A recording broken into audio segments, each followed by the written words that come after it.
Welcome to the Online Boutiquers Podcast. We're here to help you own your brilliance and then package it up and sell it in boutique. Here on the podcast, we talk all about traffic, marketing, and our favorite, boutiquing.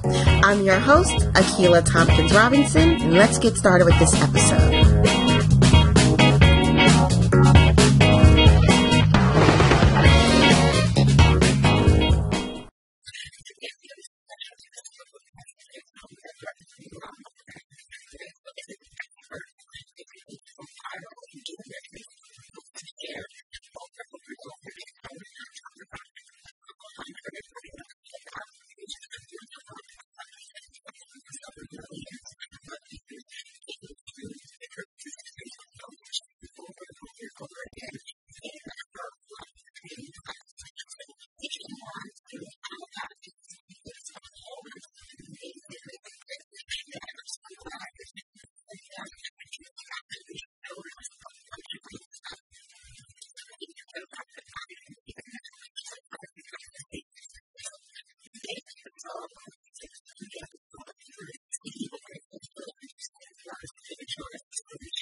Hi, everyone. Welcome to today's episode of the Online Boutiquers Podcast. Today, we have Rachel Miller of Moolah Marketer on to talk about viral marketing and getting your content out there to millions on Facebook and throughout the web and everywhere that you can be viral. Rachel, I'm really, really excited to have you on. She's been on Good Day New York. Well, 3 of her videos have been on Good Day New York 3 times. She's also been on Good Day, not Good Day New York, Good Day America, because that's what we have here. We have New York. Her website has gotten over, was it 22 million views? How many views?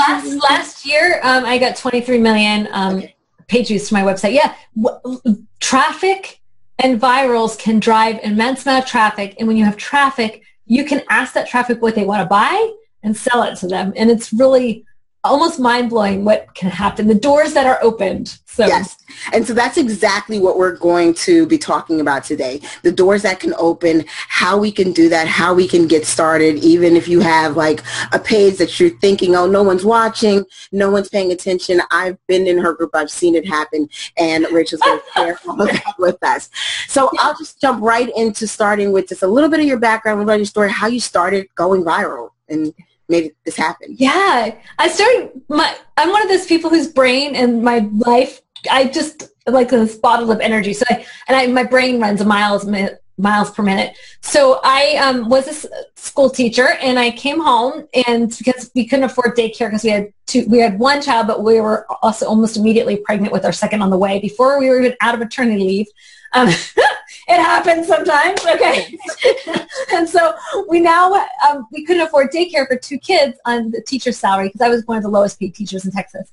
And so knowing that I couldn't afford daycare, it's like, well, might as well just stay home. And I was not planning on having a job. I was just planning on being a stay-at-home mom, right? But I started driving my hubby batty. He's like, you, lady, you need a job. You need to find a hobby. So you're manufacturing too much stuff. So like, let's just channel that energy that you have into something a little bit more productive. And so he came home and was like, okay, I bought you a website because I've decided you're going to have a website. I'm still going, okay, whatever. But as soon as he did it, like, he came up with a PHP book, and then I got hacked, and then I had to fix it myself, even though he knew how to fix it. He's like, it's on page 297. And this was before they had like website tutorials. So he's telling me just to go look it up in the book. And it was the best thing for me because it gave my brain like a challenge. And as I built my website from scratch a decade ago, and I learned how to build an audience, I started getting noticed by book publishers, and they said, hey, do you want to write a book? And I was like, yeah, that'd be fun. And then in writing the book, I realized I don't have the social media presence that I need to really properly launch this. So at the time, we had 13,000 fans on our Facebook page. And it's called Quirky Mama was the Facebook page, and it's still there today. You can go see Quirky Mama. And it was I named it, and I misspelled it when it was just, so it was Quirky Mama was the page. And so we had 13,000 Facebook fans, and a publisher said, let's launch this book. And I was like, to really properly launch this book, we're going to need a lot bigger base of people than 13,000 people. So it's just not going to be the type of book launch I want to have. So we had the goal of making $1 million in a year, and we did it. Nice. I know, because why go small when you could go to $1 million? I mean, so I think my original goal was 70,000, but by using a couple of tricks, I got to 70,000 within just a couple months. So I saw the potential, and then we went for $1 million. So yeah, we got to 1 million Facebook fans, and grew it. I grew that page to 2.2 million Facebook fans before I left the page. And it's exciting to see what's happened. I went from there to grow another website and grew it as well. I went on to have my own products that I sell and have manufactured. So I've got a jewelry line for essential oil jewelry and a couple of other things. It's just been a lot of fun. So I've always had the perspective that you should diversify your income. Because if you put all your eggs in one basket, if I put all my eggs in essential oil jewelry, you know what? Essential oil jewelry stops trending and it's no longer popular. Now my income stream has dried up. Or I put my thing in, magnets that you can stick on your fridge with the conversion so that you know how much a teaspoon is in a tablespoon. Well, let's say I start making those magnets, and now everybody else, because I talk about it on podcasts and stuff, they all start making their own magnets. Now suddenly I'm just one of many, and either I lower my price and I don't make as much money, or everybody's going to buy somewhere else to buy them. So because of that, I wanted to make sure that I had a diverse income stream. So I had products that I was selling. I had stores that I was selling other people's products and doing drop shipping. I had a t-shirt designer collection. And all of these, though, to sell, I needed an audience. So that to sell my books, to sell all of those things, I needed to have an audience. And that's what I discovered is my fun thing. While I'm still selling magnets and jewelry and toothbrushes and the rest of it. So now you're helping also us build our audiences. I know, it's kind of fun. So let's talk about going viral, because I know there's somebody on here who's listening and thinking, okay, I think I know what viral is, and I know what viral is when they talk about it, but what do we call viral? Like, how many numbers do you need to have to go viral? Well, you start celebrating your Moolah wins like you do in your group. Oh, we love celebrating wins. And I love celebrating the wins, even of people who aren't in my course but are watching from the sidelines and growing. So we have a free Facebook group that you can join and get little tips and tidbits to grow, even if you're not ready for the course. And we will cheer you on. It's so much fun. For wins, an official viral, in the what I would officially call a viral, is something that's 10 times your normal reach. So if you normally reach 1,000 people every time you post, reaching more than 10,000 people, that's something that you can say, I'm having a viral right now. I'm having something that's doing really, really well. That's what a normal or what I would consider to be an average viral. We also have something called mega virals, because why get 10,000 people on it when you can get 1 million? 50 million. We've probably had 300 or 400 students. 100 students, not single 100 posts, but 100 students get more than one post to over 1 million people in the course. We have had 3 students so far get to over 50 million with their posts. And we've had probably 15 or 16 students get to over 10 million with content on their posts. So it's really, really exciting to see real mega insanity, huge, mind-breaking virals happen. 50 million. I've never gotten one of my posts to 50 million. So I've never done that personally. And it's so fun to see students take my So, and I love that. I almost kind of want to hop over and see how many jaws just dropped when you gave that number, because mine did. I did. I was like, oh my word, the first time that we got a post, when she got to 47 million, I was like, what? No. Like, did you doctor that? Like, well, no, I want to see this post. Like, and she did. She got to 47, and then she got it to 50, and then it happened with 2 other students. So, yeah, it's mind-blowing. But the reality is that's not all the students. That's not everyone. But I would probably say the majority of students who take the course see some growth. They might have only 1,000 new buyers, but 1,000 new buyers, that's a lot of money in your pocket every month.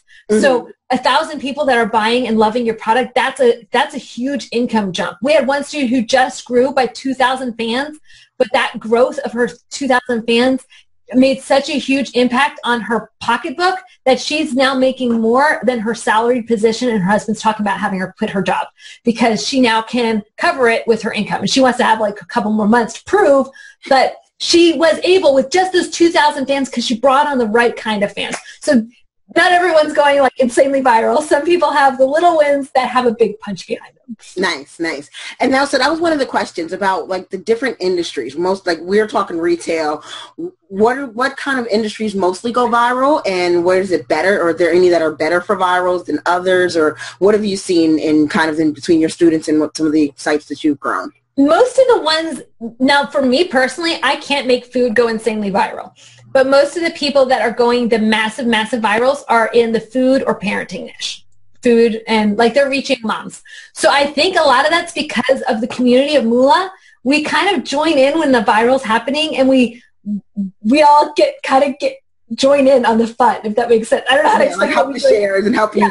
Help boost the boost. Yeah, we boost the boost. And we're like, oh, I know I am. I'd love that. I'll go help you, And so when we see something going crazy, we all kind of help each other out a little bit. And I think because we're moms, that kind of content's easier for us to jump in on. So I think that's why. But we've had all types of people grow their reach. So we've had one realtor grow his reach of his practice. He's a real estate in like a really tiny podunk town. He got 6,000 people from his town onto his Facebook page. His town only has like 7,000 people. So it's like he's got the mayor. The newspaper. It's like crazy.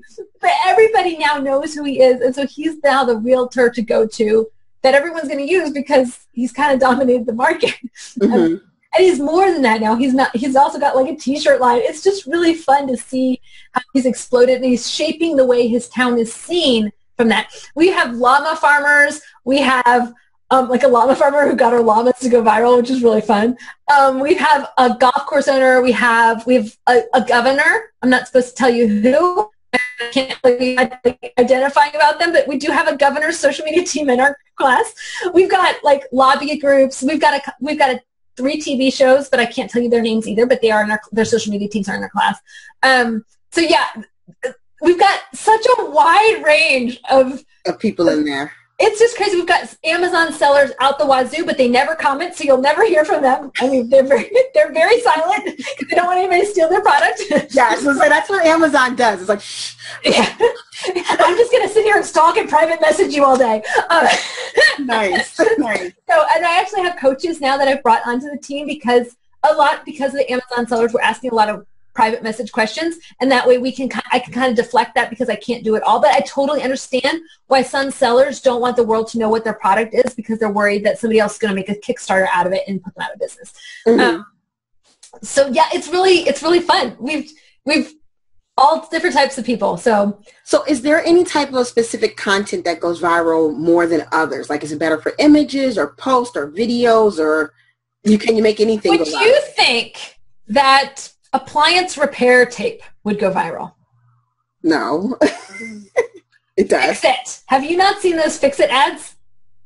No. Oh, they're hilarious. They're so good. I'm getting retargeted by every marketer out there, so all I see are coaches. Oh my word, this tape is like the best ad ever. You gotta see this ad. The ad is like, basically, my theory is if you talk for your readers, you will go viral because your readers want to share the content that makes them feel good and makes them feel validated as to who they are. And here it is. This is repair tape. okay? I'm going to share my screen because this is just too good. Okay. You gotta at least watch it. I mean, at least like a few seconds of it, okay? Here it is. Not in the right way. Let's move that over. Okie dokie. Okay, here it is. This is it right there. You see that like profile picture? They're selling you tape to fix your pipes. Okay. Yeah, I've never seen that. I'm Would you think this is going to go viral? I'm looking at their page views. Even before we get the viral, right? I'm looking at the fact that they've got 77,000 page likes. They weren't even around 2 months ago. What happens when you flip a car with a roll cage held together by duct tape?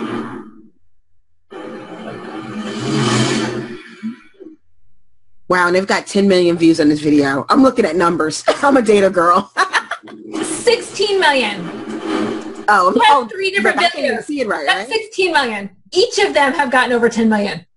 Nice. This made his appliance tape go viral and made you think while you're watching this, I could go viral. I could fix my appliance. You could call a handyman or a plumber, but they charge you for a consultation, plus the price of any new parts, plus labor, plus your dignity and your wife. Anyways, you're watching this and you think, I can fix my appliance. Like, dude, this, and when you're done, somebody like me, a housewife who has never touched an appliance, like, let alone fixed an appliance, okay, buys 2 rolls of that stupid duct tape for $7.99 a roll. So leading into another question, somebody asked about how to monetize. And since we mentioned a couple of times how much, people are making from this, what are some of the ways that people are monetizing? Are they only like selling their products, or are they like now also using it to like advertise other people's products, or? Well, I told you guys how I sell my own products, but the reality is I make far more money as an affiliate for everyone else's products. Okay. And then when I find out that this product is selling really well, then I go, okay, well, how can I do this bigger or better than them and make that money so I can make more of the income myself? So I've had one of my personal virals that I had as a product go viral was, here, I'll screen share. I've got it up from a previous talk. Okay. You guys don't mind if I screen share? Okay. No, not at all. Okay, here it is. There it is, the rolling pin right there. That right there was my virals. I got that as a product to go to 4.4 million people. I made $2,000 that month in affiliate ad revenue from Amazon for the payment for people that purchased that rolling pin.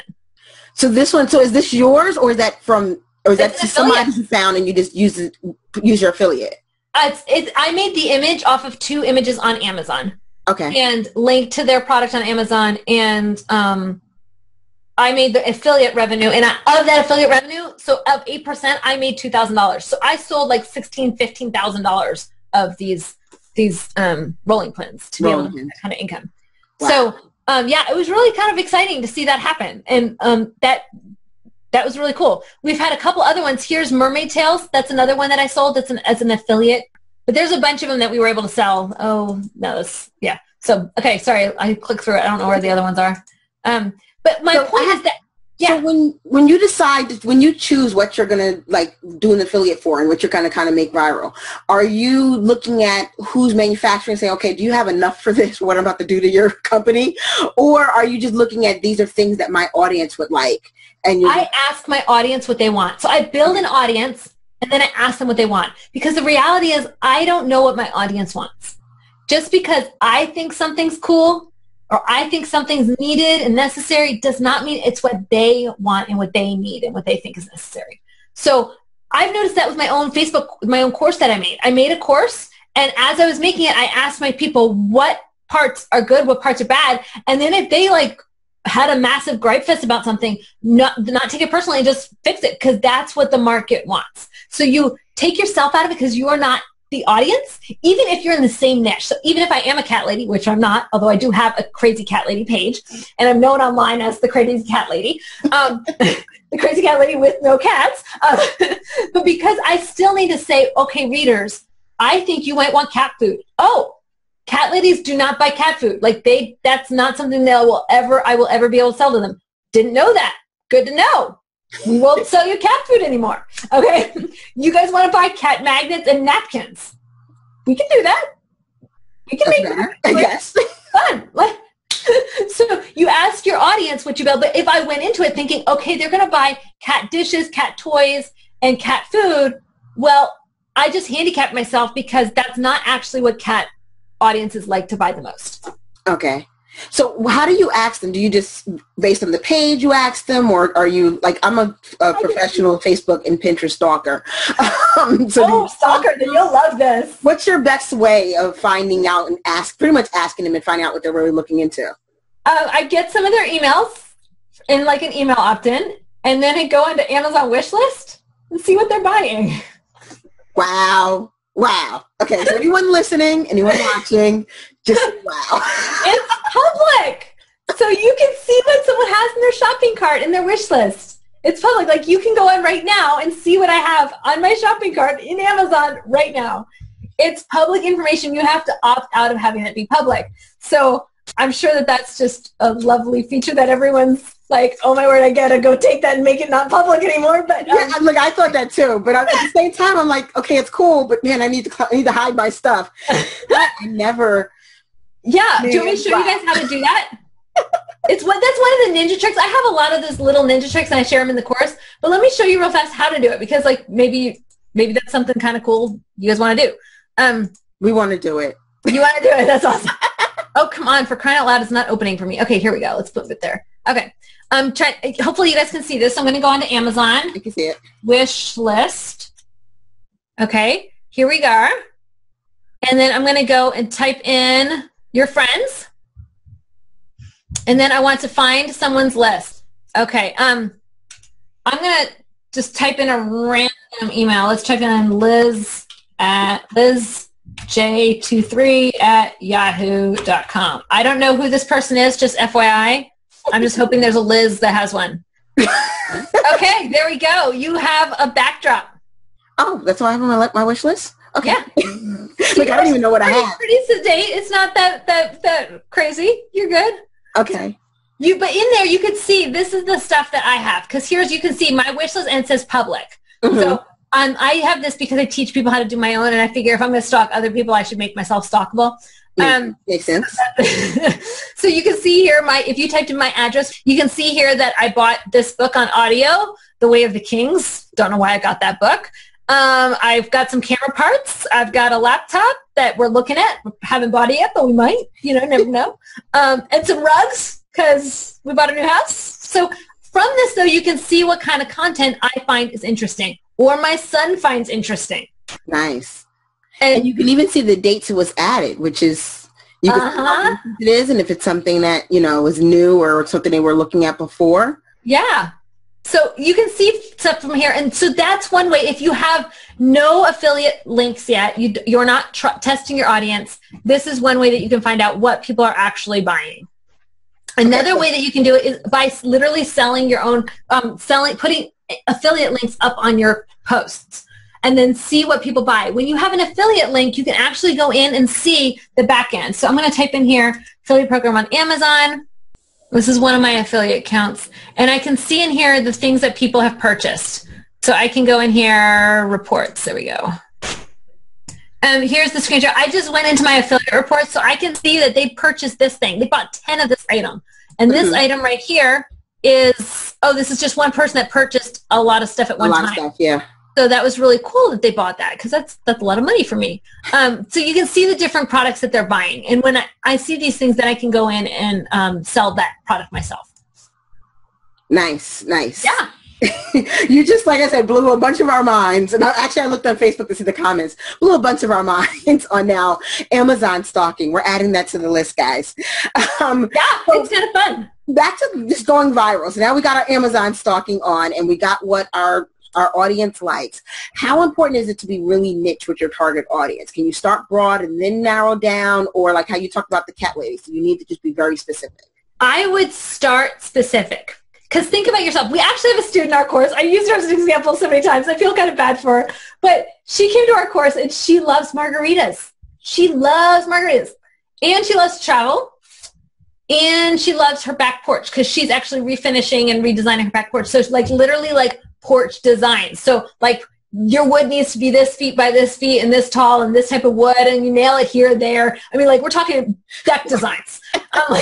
So how many people love deck designs, love margarita recipes, and love traveling and the occasional picture of her grandkids. Yeah, not many. Probably not too many people. If any. Might get 2 out of maybe. So no, but I mean, she still, if she focuses on one, say margaritas, and she grows that to 50,000 people, now she can say add travel in there and talk about margaritas around the world, and then add 65, 70,000. And then when she gets to 100,000, she can brand it more as a personal brand and put more of herself in it and say, hey guys, here's the deal. I love traveling, but I also love my backyard. And let me show you my really cool deck.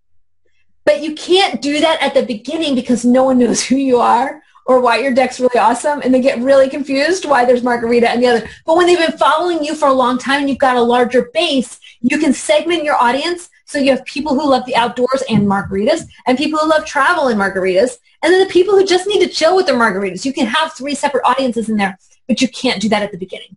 So I would suggest starting with the one that people are the most passionate about. They're probably not as passionate about decks, but maybe actually there are people that are passionate about decks. There might be more that are passionate about margaritas, but it's probably a toss-up. But anyways, focus on the one that's most passionate. And then as you grow, you can expand. So another example of this is Pioneer Woman. We all have heard of Ree Drummond, right? Yes. She did not start as Ree Drummond. She started as Pioneer Woman with a wagon wheel as her picture and only her hands and her husband's hands. She didn't even have her face on it for a while. And now she has her face on it, but she couldn't put her face on it until she had the people. So start, and that's something like you don't want to take your face off it. You're going to blame me for not growing. Yeah. You gotta know that something's, you have to reach your readers' hearts. And to do that, a lot of times you have to take yourself off of it. And I know a lot of people are saying, but I want to be an influencer. I want to have a book sell. I want people to hear. I've gotten books to go to number ones without my face on it because my books have been about the people. So, yeah. Mm-hmm. Yeah. Which is a really good point because I get that a lot. Like, well, I want to do. And I'm like, no, it's not about you. Build the brand. Yeah. Build the audience, and then you can move into the sales. You can add a little bit of yourself into it. Now, you can also have a resume page. So like Moolah Marketer, you can go to Moolah Marketer, and you're really not going to hear about anything but me and Moolah, okay, and the students. But you're not going to hear a whole lot of other pages, but I'm not using that as a traffic source. I'm using that as a place where people come to find out more about me. Does that make sense? Like, oh, is she for real? Well, let me go find out. So I'm using that page with a different strategy. So you can have a Facebook page that's just about you, but no, it's not going to be a traffic source. So I don't get that much traffic from my Facebook page. But it's still very useful. It's still very profitable. But I just have to have another source of traffic.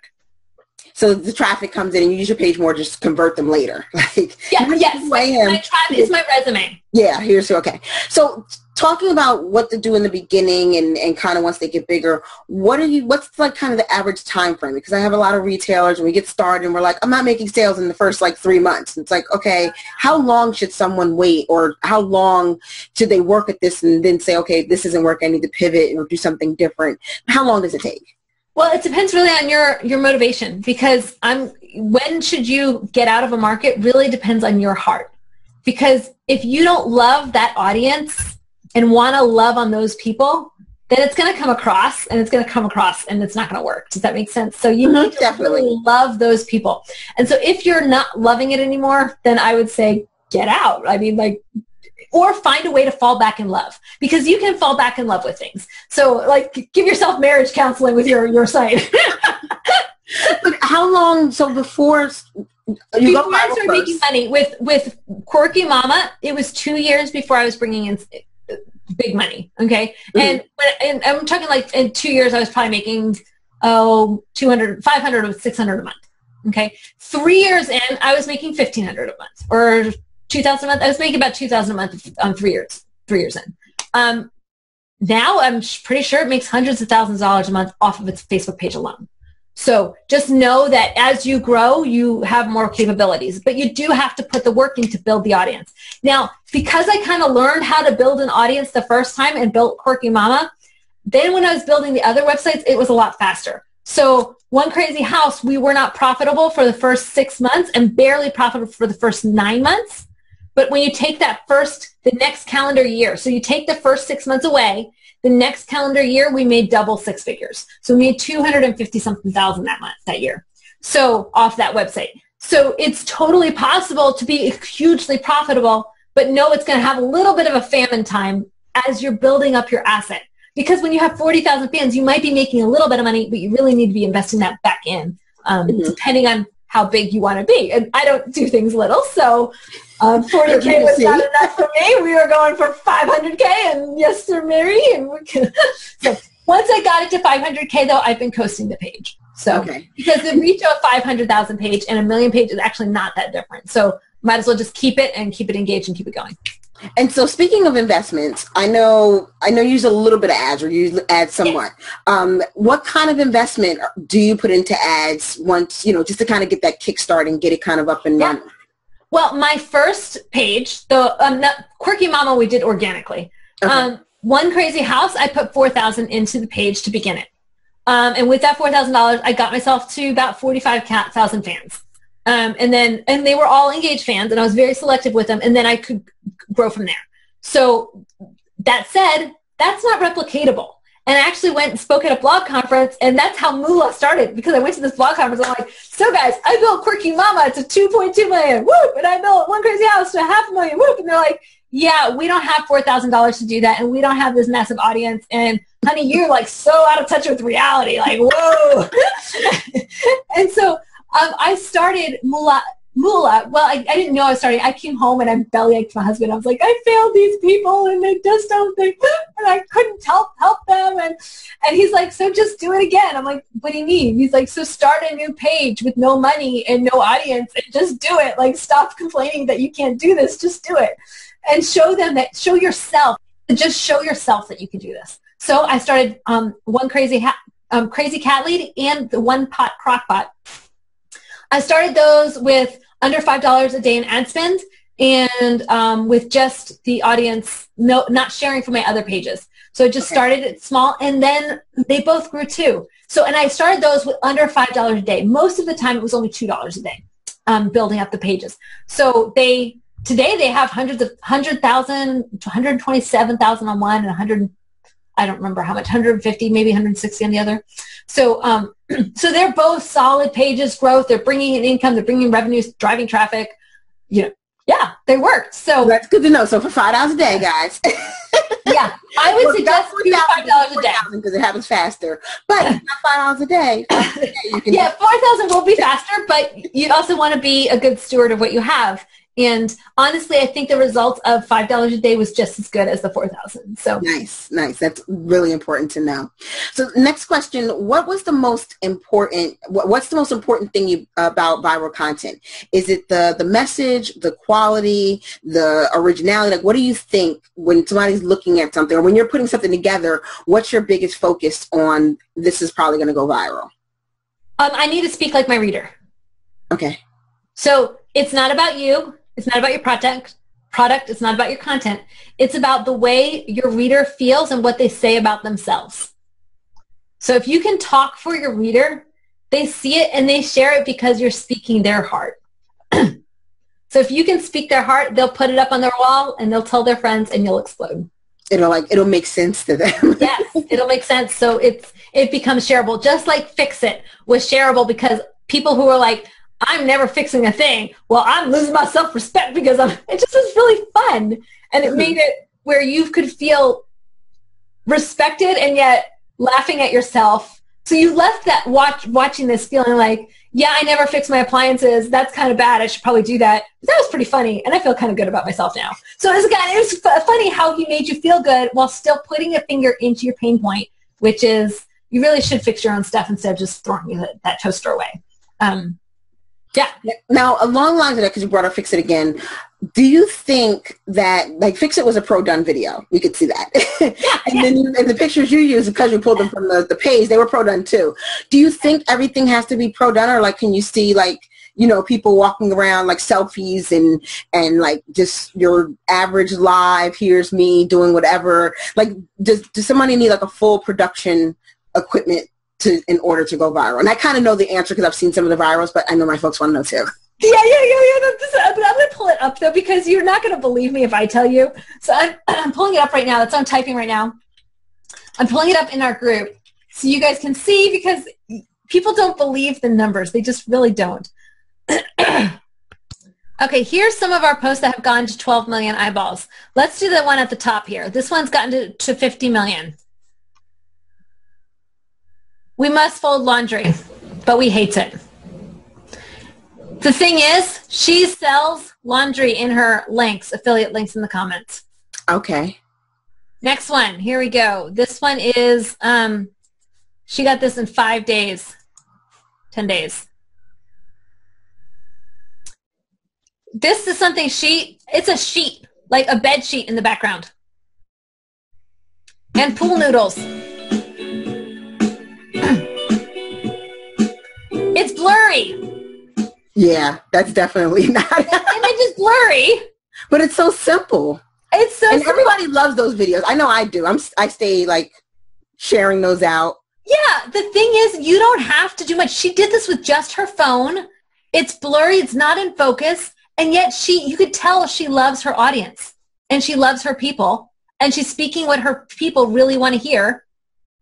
So this is so much fun. Thank you. My kids loved it. She's responded to all of them. Here's where she got them. She's even selling the product there, right?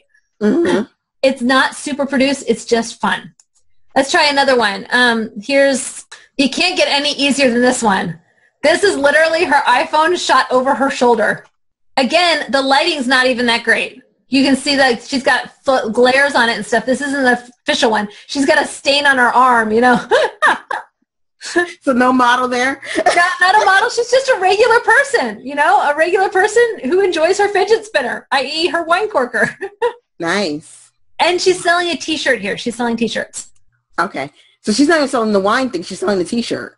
Well, she was selling the wine thing, but then she found out she sold T-shirts and she made more money. Okay.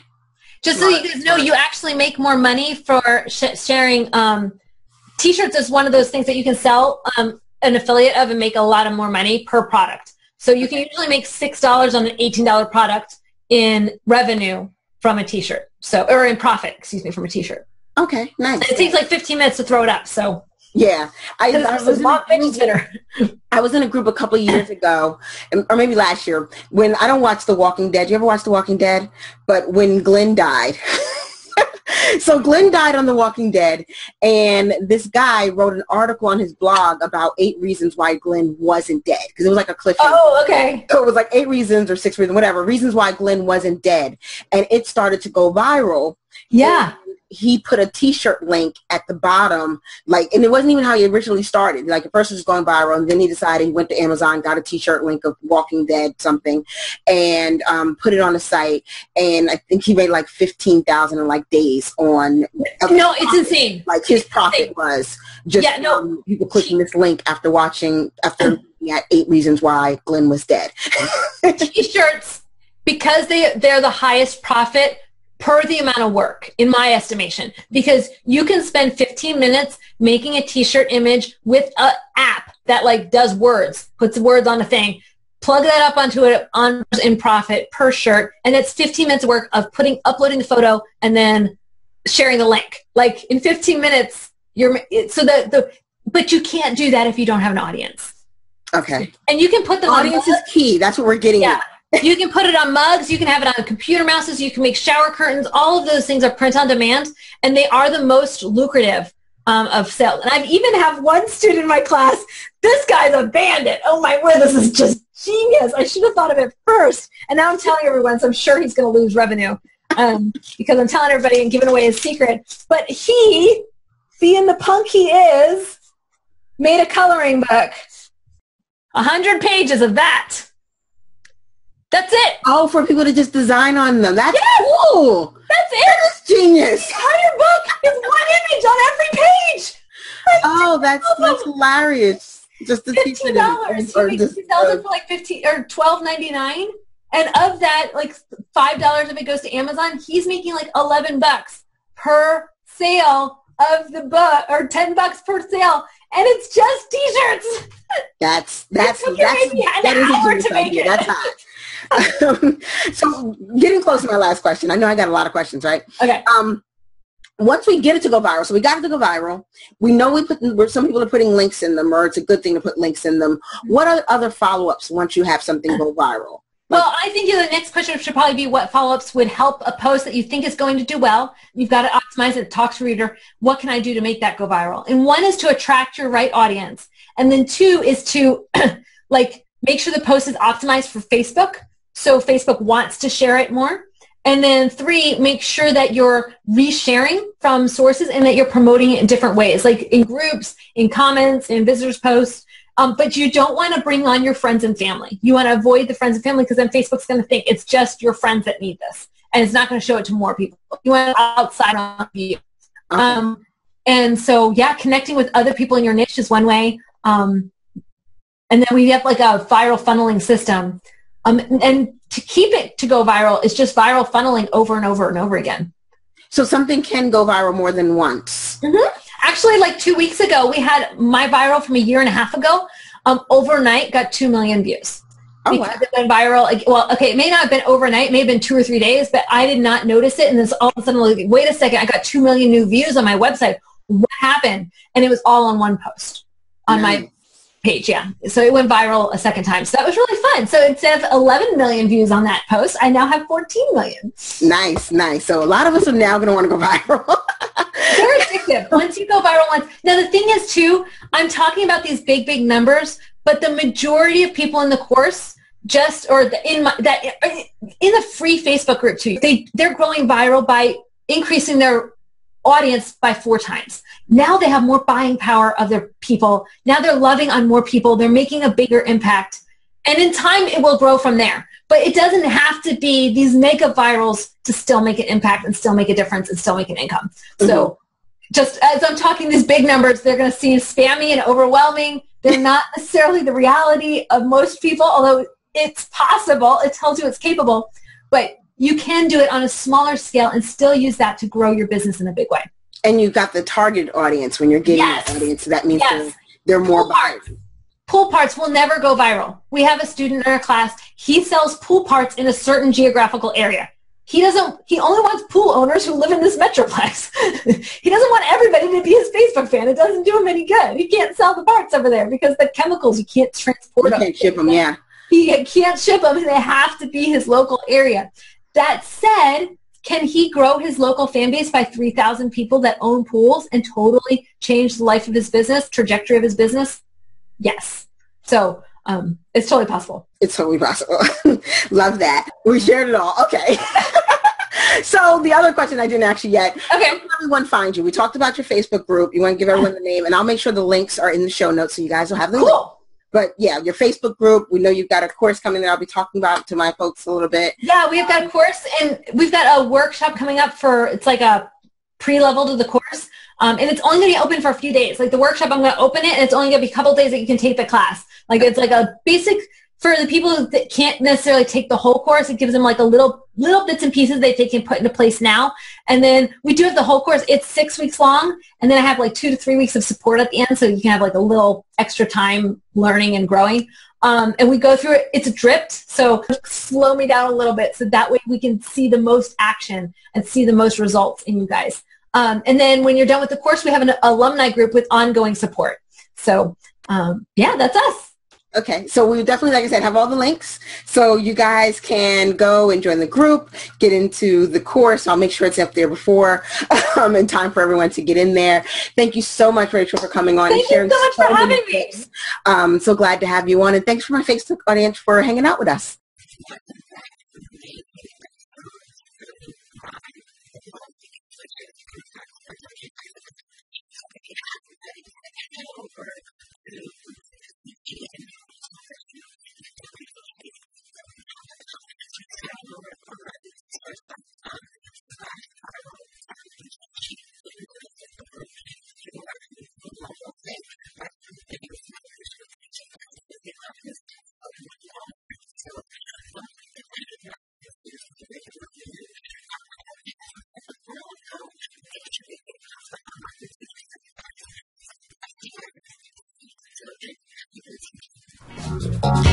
Thanks for tuning in to this episode of the Online Boutiquers podcast. You can always get the show notes on our website at onlineboutiquesource.com. If you'd like to get in on the conversation, you can join us at our free Facebook community over at onlineboutiquesource.com/FB group.